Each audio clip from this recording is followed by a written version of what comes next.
Olá, meus alunos queridos, turma de Ética, Estatuto da OAB e do 5º ano, forma logo, prof, vamos lá. Gente, hoje nós vamos falar um pouquinho dos honorários, coisa boa, coisa de Deus, tutu, money, cash, bufunfa, chame como quiser, tá? Nós vamos falar um pouquinho aqui dessas questões, principalmente ligada ao contrato de honorário, tá? Professora, como que eu faço um contratinho bem amarrado? A pessoa pode me pagar aqui num boizinho, numa vaquinha, eu posso negociar em cima de um lote de terreno, de terras, de uma fazendinha, né? O que eu posso aqui? A gente vai falar um pouquinho sobre esses itens, tá bom, pessoal? Então vamos lá. Primeiro, honorários. Eu tenho tipos de honorário, tá? Os honorários fixados, tá? Que são aqueles convencionais. E eu tenho os honorários aqui, né, dentro do grau de complexidade do caso que você está atuando. Então, é importante que a gente possa deliberar um pouquinho em cima disso, pensando no seguinte: a natureza do honorário, ela é uma condição alimentar, primeira coisa, tá? Então, você precisa se posicionar, porque, gente, dinheiro não dá em árvore. Todo mundo precisa ganhar, todo mundo precisa receber. A tabela de honorários da OAB é uma atividade que eu peço inclusive para vocês fazerem. Baixem a tabela, tá? Porque ali você vai ver todas as possibilidades de honorário, só que ainda assim tem muita coisa que não está ali dentro, então você precisa ter consciência dessa natureza jurídica. Professor, eu cobro igual a tabela? O porquê que existe a tabela, tá? Tabela de honorário é um parâmetro. Esse parâmetro é um valor mínimo ali dentro para que você possa fazer a cobrança dos seus honorários. Professora, mas como que eu entendo melhor isso? Veja bem, ali você vai ter, por exemplo, para ingressar com um recurso administrativo, R$ 1.500, que seja, ali é o valor mínimo. Porque dependendo do grau de complexidade desse recurso administrativo, você tem que entrar aqui na esfera municipal, por exemplo, em Maringá, e tem um grau de recurso lá em Curitiba. Então, são coisas que você precisa ter uma previsão no contrato. Mas às vezes você nunca atua naquela área, é um cliente que você pega de primeira vez. Professor, e eu não quero perder o cliente, eu quero fazer um contrato rápido. Por isso que bom é você já deixar os teus pré-contratos moldados. Defesas administrativas com possibilidade de recurso, defesas administrativas simplificadas, defesas judiciais simplificadas, defesas judiciais em âmbito de recurso extraordinário, defesas ou peticionamentos de ações diretas de inconstitucionalidade. Isso você vai deixar, dependendo da área que você deseja atuar, você já deixa esse contrato prévio de honorário e a tabela da ordem mais ou menos ali como parâmetro. Cuidado, tá? Existem coisas no momento que você vai tratar desse honorário, que você vai colocar ele aqui no teu contratinho, que você precisa levar em consideração. Por exemplo, tá? Vou falar aqui da área que a professora atua bastante, que é a questão ambiental. Faço um contrato, eu faço contrato com você, né? Você assinou ali o contrato, mas veja bem, o contrato é de prestação de um serviço jurídico ou administrativo. Mas, para comprovar isso, eu preciso de uma perícia. Por exemplo, o policial ambiental foi lá na tua fazenda e disse que a casa que você construiu está muito na beira do rio. Está na beira do rio, vai ter que ser demolida. Você não quer perder tua casa. O que você vai fazer? Você vai contratar alguém que já trabalha com defesa ambiental, um advogado que seja especializado nessa área. Chegando lá, eu vou fazer a medida ou um técnico especialista em agrimensura ou engenharia florestal, ou engenharia ambiental, ou agrônomo, engenheiro agrônomo. Eu vou pegar um desses especialistas, ele vai me passar um laudo, um parecer técnico, digamos que custe lá R$5.000. Como que eu vou cobrar 1.500, sendo que eu tenho que pagar um laudo de 5.000? Entenderam? Então eu não posso cobrar esse valor, eu tenho que cobrar no mínimo 6.500 reais, no mínimo. Porque só de perícia eu tenho que pagar 5.000, tá? Perícias têm que ser muito bem feitas, porque senão o juiz vai desconfiar daquele documento que você está colocando. Contrate uma empresa boa, que tenha certificação no mercado, tá? perícias contábeis, perícias técnicas, qualquer tipo de documentação, você não pode se esquecer dessas questões de valores, né? Então, o que a gente faz, né? A gente que trabalha em áreas específicas, eu tenho perito X, cobra mais ou menos tanto, perito X cobra mais ou menos tanto. De um ano para outro, coloca lá, por exemplo, um reajuste de 10%, e aí você faz essas alterações conforme precisa. Então, primeira lição, caráter de natureza alimentar. Tá? Você não pode ficar trabalhando de graça e nem desvalorizar o teu trabalho, tá bom? Segundo, os contratos têm que ser pautados por um cálculo mínimo que você consiga, o teu dinheiro de subsistência e pagamentos de outros envolvimentos dentro dessa ação, dessa defesa ou do que for. Não se esqueça que envolve muitas vezes perícias, deslocamento, viagens, né? Que você tem que pegar uma condução aérea, né? No caso um avião, que às vezes não dá para você ir de ônibus pela questão do tempo. Então assim, tudo isso tem que ser computado e colocado dentro do contrato. Então vamos lá. E aqui nós temos os honorários convencionais, do materialzinho que a professora mandou tá aí, são ajustados com o cliente no início do processo, tá? Quando que eu vou ter o honorário convencional aqui? Quando você convenciona isso com o teu cliente lá no comecinho do processo. E como que eu vou fazer, professora, a fixação dos honorários? Eu vou fazer o quê? As partes estabelecem, observam a tabela de honorários da OAB. Na falta de estipulação, o Estatuto da OAB sugere o pagamento em 3 partes, tá? 1/3 no início do processo, 1/3 na primeira decisão e o resto no final do processo. Então, assim, essa é a divisão sugerida. Como que já caiu essa questão lá no exame da ordem? Que essa divisão é o quê? Obrigatória, compulsória, cai fora. É uma sugestão, ok? Ele sugestiona para que você faça a cobrança dessa maneira. Mas, prof, eu quero fazer em 2 vezes. É um pacto teu, é um convencionamento teu com o cliente. Desde que ele assine, desde que ele concorde, fechou. Beleza, é convencional.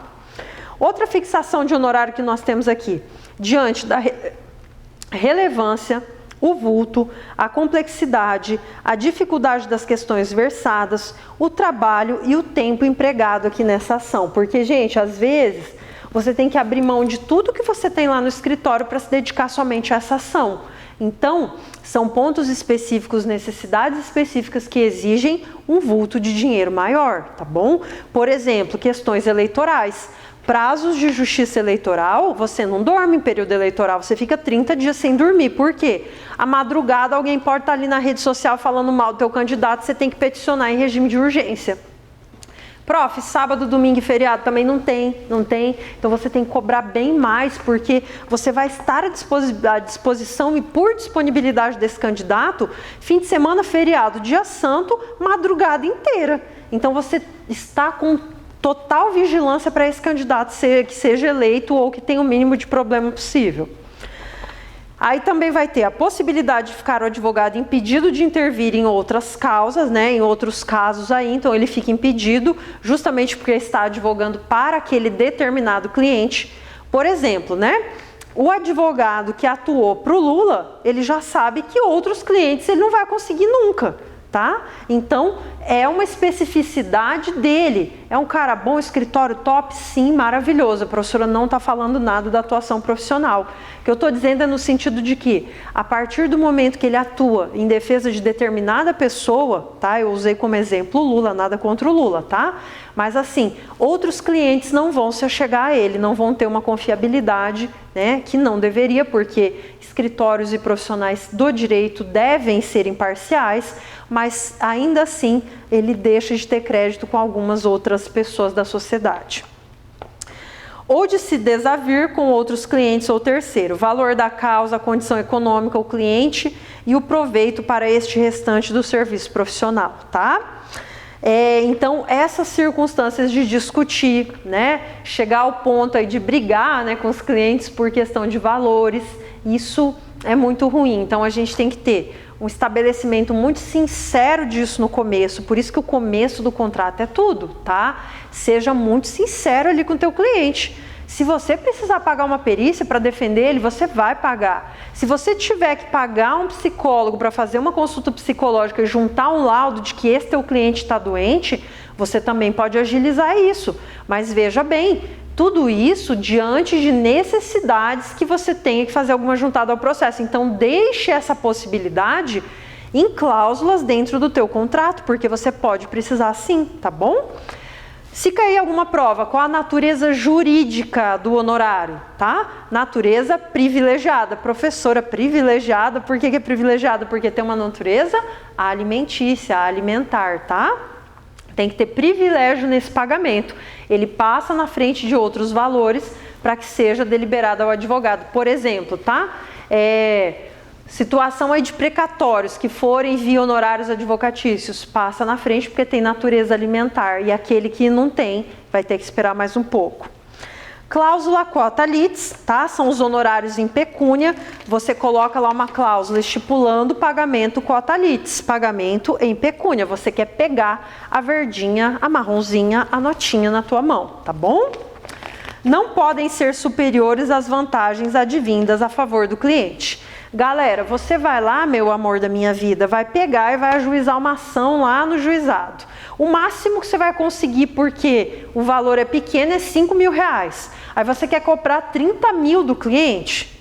Tá, alguma coisa está errada. Ou você está fazendo lavagem de dinheiro, ou tem alguma coisa errada aí dentro. Então, isso não vai bater, tá bom? Então, esse tipo de contrato é contestável, tá? Honorários em bens. Entramos na época do porquinho, da vaquinha, do terreno. Ó, como é que vai ficar? Medida excepcional, tá? Isso é excepcional dentro dos contratos.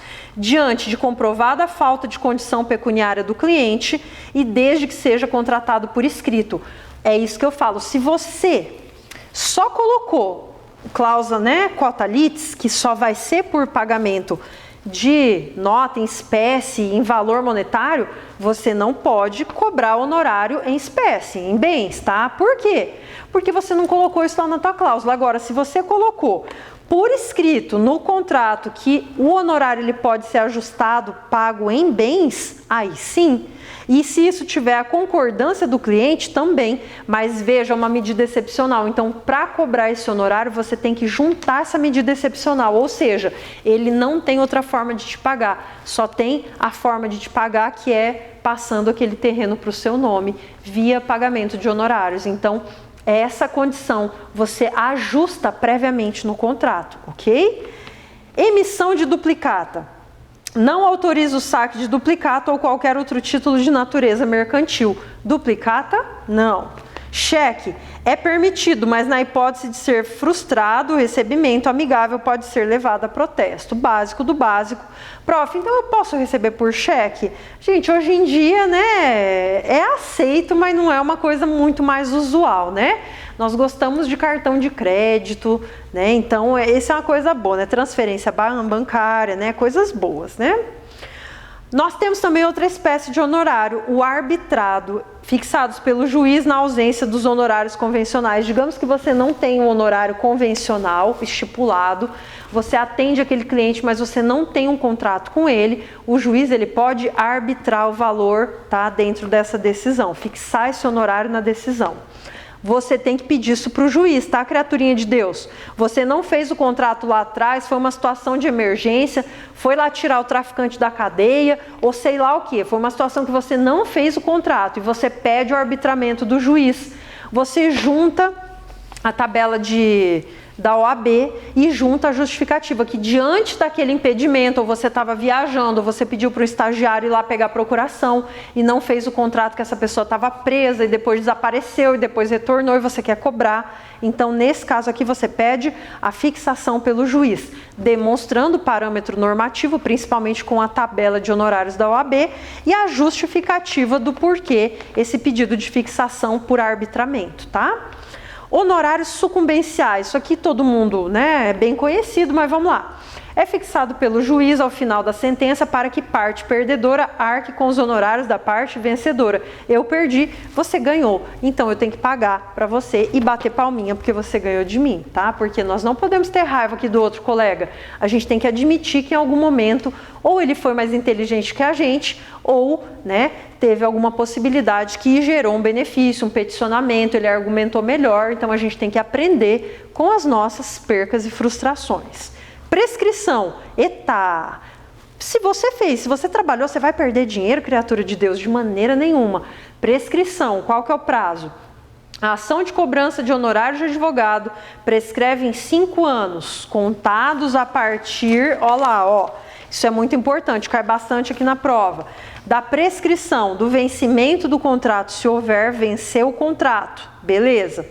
Do trânsito em julgado da decisão que fixar, transitou em julgado, então eu não tenho, prescreveu, tá? Da última ação do serviço extrajudicial, ou seja, eu prestei um serviço extrajudicial daquela última ação, passa a contabilizar esse período de 5 anos. Da desistência ou transação e, para finalizar, da renúncia ou revogação do mandato. Essa questão aqui, a renúncia ou revogação do mandato, acontece muito, pessoal, naquelas questões em que você assume processo, já passou 2, 3, 10, 18 advogados ali dentro, mas você conseguiu resolver o negócio. Você foi lá e resolveu. Então, o que acontece? Eu cobro proporcional, tá? Mas isso aqui já faz um tempão. Então, para não prescrever, tá? Não gerar prescrição, você cobra esse honorário via ali daquele período final ali que você atuou, ok? A mensagem, né? O conteúdo aqui que a gente tem, a professora já mandou para vocês via, né? E-mail, já postou aí o conteúdo. Tem também a atividade voltada para isso, que é uma questão aí de cálculo de honorário, tá bom? É praticamente uma atividade voltada para cálculo de honorário. Então, eu preciso que você baixe a tabela da OAB, tá? Eu preciso que você baixe essa tabela o quanto antes, para que você possa passar aqui para mim todas as questões que envolvem os preços, tá? Inclusive, eu vou fazer algumas perguntas voltadas para a questão de caracterização de honorários e valoração, tá? Qual o valor que a gente vai ter que envolve honorário? E esses valores aqui, vocês vão aprender a fazer o cálculo dependendo da circunstância, tá? Quais as circunstâncias que nós vamos ter aqui, que envolvem pagamento de perícia, pagamento de valores extraordinários, viagens, possibilidades, tá? Que entrem aqui dentro dessas contratações específicas, deslocamentos de equipe, porque às vezes a equipe também tem que se deslocar, então tem que verificar esse custo, tá bom? Então a gente vai fazer uma atividade voltada para isso, tá? Desde já eu agradeço vocês, tá bom? E nos encontramos na nossa próxima aula.